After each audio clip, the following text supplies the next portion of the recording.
Encore une fois, quelque chose de Robert Kiyosaki, le cadran de cash flow. N'oubliez pas que la plupart des gens sont salariés. Donc, ils vont échanger leur temps contre de l'argent. Ils n'ont pas de possibilité d'effet de levier. Ils sont limités par les règles en vigueur de l'entreprise dans laquelle ils sont. Ils ont un besoin de sécurité, donc ils sont obligés toujours de travailler pour avoir une rémunération. Travailler pour avoir une rémunération, et ainsi de suite, et avec les règles qui leur ont été imposées.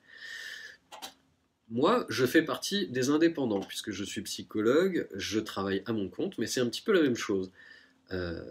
J'ai besoin d'indépendance et de réalisation, échange son temps contre de l'argent, comme le salarié, effet de levier, prix et force de travail, c'est-à-dire que moi je peux décider de travailler plus ou moins, je peux décider d'augmenter le prix de mes consultations ou pas, mais limité par sa solitude, c'est assez vrai. Bon, je ne vais pas rentrer dans ce truc-là, mais en tout cas, voilà. Là, vous voyez, on a déjà un premier quart du cadran de cash flow, qui est, on va dire, le pire. Vous avez ici un deuxième quart, et là, donc, cette moitié-là, moi j'aurais plutôt mis les couleurs différemment, mais bon, c'est pas grave. Là, vous avez le chef d'entreprise. Besoin de leadership, met en place un système qu'il pilote, effet de levier de travail des autres, limité par sa capacité à bien recruter et à déléguer.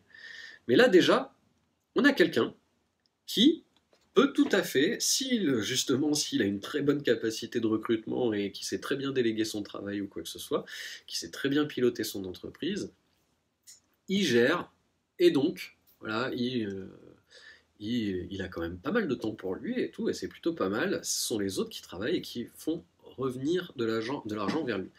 Comme je le dis, de l'argent et du temps. Les deux sont importants. Et dans le quatrième quart du cadran de cash flow de Kiyosaki, vous avez les investisseurs. Et les investisseurs utilisent son temps et son argent pour acquérir des actifs, encore une fois. Et c'est là où je pense qu'on a le quart de cadran le plus intéressant. Les effets de levier, ce sont les actifs, limités par sa capacité à bien choisir ses investissements. L'investisseur, ce qu'il y a d'important, il utilise son temps et son argent pour que ce soit son argent qui travaille à sa place. Et c'est là où, si l'argent travaille à votre place, eh ben forcément, je pense que vous dégagez beaucoup de temps et beaucoup d'autres actifs très intéressants, votre actif le plus important pour vous. Et donc, comme vous le voyez, sans le savoir, en étant investisseur dans les crypto-monnaies, si c'est votre première phase d'investissement, c'est la première chose dans laquelle vous vous êtes mis à investir, et ben, sans le savoir, vous changez de zone dans le cadran de cash flow. Et c'est plutôt une bonne chose, parce que je pense qu'il y a beaucoup plus de chances de s'épanouir en n'étant pas obligé de se sécuriser toujours en échangeant son temps contre de l'argent. Et seulement ça.